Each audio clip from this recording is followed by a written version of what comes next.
Alright, so welcome to one of my YouTube videos where I'm going to explain SAT math. So in this video, I'm going to explain linear equations and just things involving lines. So why don't we get started? And if you like the video, make sure to like it and subscribe to stay notified. I'll be posting every Tuesday and Friday at around 5 p.m. So stay tuned. So let's start with question 8. Which of the following could be the equation of the line with an x-intercept of -3 and a y-intercept of 5? So basically, let's do the y-intercept first, right? This is all in slope-intercept form, which is y is equal to mx+b form, right? Where m is your slope and b is your y-intercept, right? So first, we need the y-intercept of 5. So it means our b value has to be 5. So let's just take out the ones that don't have 5 in it. In this case, it's going to be this one, a, because that's a -3. This one has 5, so it's good. This one has a -3, and the rest have 5. So next, we need to deal with the x-intercept. That means that when we're plugging in the value of y as 0, our x value should be -3. So -3, 0 should work in this situation. Let's plug it into this one. So when you plug in -3, 3 times -3 is -9. -9 plus 5 is not 0, so b is out. Plug it into this, -3 times 5/3 is -5. -5 plus 5 is 0, so that's good. How about this one? -3 times 3/5 is -9/5 plus 5. That's not equal to 0. Meaning your answer has to be D through the process of elimination. So let's move on to question 9. So if you have any questions on what I do, leave a comment and I'll try to answer it to the best of my ability. So question 9. The line y minus 1 is equal to 5x minus 1 contains the point 0n. What is the value of n? So basically, we're just going to plug in the value of x as 0, and then we're going to find out n. So when we plug that in, it gives us y minus 1 is equal to 5 times x, which in this case is 0 minus 1. Simplify, y minus 1 is equal to 5 times 0 minus 1, which is -1. Simplify even further, y minus 1 is equal to -5. 5 times -1 is -5. Add 1 on both sides to get our y value, which is also our n value, right? That's the y. That's the 0 is the x, n is the y. Add 1 on both sides, y, -1 plus 1 cancels out, is equal to -5 plus 1, which is -4. Meaning the value of n has to be e. Moving on. We have question 10. So question 10, what is the slope of the line whose equation is 2y minus 13 is equal to -6y minus 5? So in this case, to find our slope, which we have to get in y is equal to mx+b form, where you remember m is our slope, right? We're just trying to find the m value. So how do we get y by itself? We have to isolate it. So how do we isolate it? We have to move everything without the y's onto the other side. So in this case, -13 is not related to y, so we add it because -13 is the opposite of plus 13.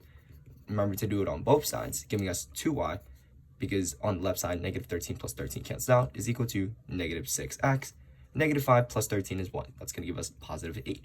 And then we have a 2y, but we just need a y by itself. So how do we get rid of multiplication? 2 times y. We do division. Divide by what? We divide by 2.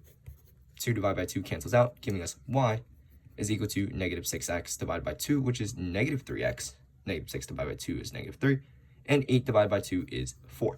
So now we have y is equal to -3x plus 4, which is in slope-intercept form. So m is our slope, meaning -3 is our slope. Also meaning b has to be your answer, which is the slope. Moving on, question 11.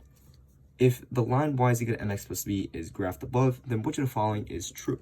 So first of all, as you can see right here, we have m's and b's, right? So it means we're dealing with slope-intercept form. So how do we put 2 points into slope-intercept form? First, you need to calculate the slope, right? So how do you calculate slope? It's going to be the change of y over the change of x, aka y2 minus y1 over x2 minus x1. In this case, our y2 is going to be this value right here. That's our x2 value. This is going to be our x1 and our y1. Okay, so use these values, x and y, x and y. So y2 minus y1 is 4 minus -2 over our x2 minus x1, which is 2 minus 0. Simplify this, 4 minus -2, minus minus is a plus, 4 plus 2 is 6, over 2 minus 0, which is 2. 6 over 2 gives us 3 as our slope. But we're not done yet, because now we have to find our y-intercept, which in this case is going to be whatever is touching the y-axis. In this case, it's going to be -2.